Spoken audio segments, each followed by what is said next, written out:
do that, Aamer. You do that. You get on stage, you make your jokes about white people.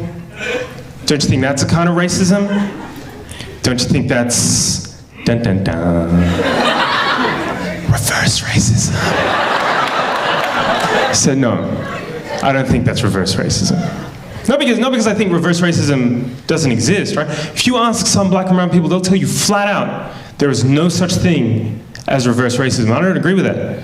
I think there is such a thing as reverse racism, and I could be a reverse racist if I wanted to. All I would need would be a time machine, right? And what I'd do is I'd get in my time machine, I'd go back in time to before Europe colonized the world, right?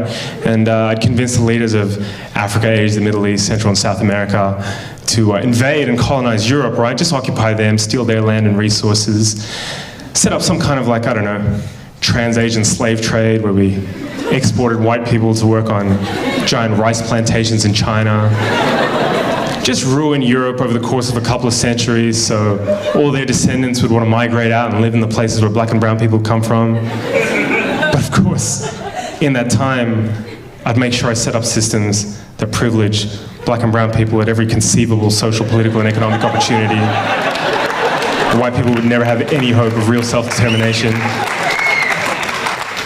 Just every couple of decades, make up some fake war as an excuse to go and bomb them back to the Stone Age and say it's for their own good because their culture's inferior, and then, just for kicks, subject white people to colored people's standards of beauty, so they end up hating the color of their own skin, eyes, and hair. If, after hundreds and hundreds and hundreds of years of that, I got on stage at a comedy show and said, hey, what's the deal with white people? Why can't they dance? That would be reverse racism.